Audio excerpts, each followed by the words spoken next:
Journaling ചെയ്യാൻ ഇരുന്നപ്പോഴാണ് ആലോചിച്ചത് എന്നാ അതൊരു വീഡിയോ എടുത്തളയാം. അത്ര നന്നായിട്ട് ജേർണലിംഗ് ചെയ്യാൻ അറിയൊന്നുമില്ലെങ്കിലും എനിക്കിഷ്ടമാണ് ജേർണലിംഗ് ചെയ്യാൻ. അപ്പൊ ഇന്നൊരു സിമ്പിളായിട്ട് എല്ലാവർക്കും ചെയ്യാൻ പറ്റുന്ന ഒരു ജേർണലിംഗ് ഐഡിയ നോക്കിയാലോ. സംഭവം ഭയങ്കര സിമ്പിളാണ്. ആദ്യം ഇതേപോലെ കുറച്ച് വര വരച്ചു വെക്കുക.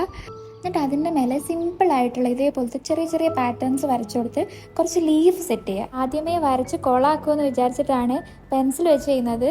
അല്ലെങ്കിൽ നിങ്ങൾക്ക് ബ്ലാക്ക് പെൻ യൂസ് ചെയ്ത് തന്നെ ചെയ്യാം. കണ്ടില്ലേ, എൻ്റെ പാറ്റേൺസ് ഒക്കെ ഭയങ്കര സിമ്പിളാണ്. മാർച്ച് മാസത്തിലെ ജേർണൽ ആയതുകൊണ്ട് നമ്മൾ മാർച്ച് എന്ന് എഴുതണമല്ലോ. അപ്പം ഞാൻ ഇതേപോലെ മാർച്ച് എന്ന് എഴുതി കൊടുക്കുകയാണ്. മാസം എഴുതി കഴിഞ്ഞാൽ പിന്നെ എന്തായാലും ഡേറ്റ് വേണമല്ലോ. അപ്പം അതിന് വേണ്ടിയിട്ട് 2 ബോക്സ് ഇങ്ങനെ ഓവർലേ ആയിട്ട് വരച്ചെടുക്കുക. അതിനുശേഷം ഈ മാസത്തെ കലണ്ടർ റെഫറൻസ് വെച്ചിട്ട് ഡേറ്റ്സും ഡേയ്സും ഒക്കെ ഒന്ന് അടയാളപ്പെടുത്തിയും കൂടെ കൊടുക്കുക. പിന്നെ നമ്മൾ ഈ ചെയ്ത് വെച്ചിരിക്കുന്നതിൻ്റെ മേലെ കൂടെ മാർക്കറോ സ്കെച്ച് പെന്നോ ഒക്കെ വെച്ചൊന്ന് വരച്ചെടുക്കുക. പിന്നെ ഞാൻ എൻ്റെ ഈ മന്തിലെ ഗോളും കൂടെ ഇവിടെ ആഡ് ചെയ്ത് കൊടുക്കുന്നുണ്ട്. പിന്നെ സൈഡിലൊക്കെ നിങ്ങൾക്ക് വേണമെങ്കിൽ ചെറിയ ചെറിയ എന്തെങ്കിലുമൊക്കെ വരച്ചു കൊടുക്കുക. അത്രേ ഉള്ളൂ. വീഡിയോ ഇഷ്ടമായ സബ്സ്ക്രൈബ് ഫോർ മോർ.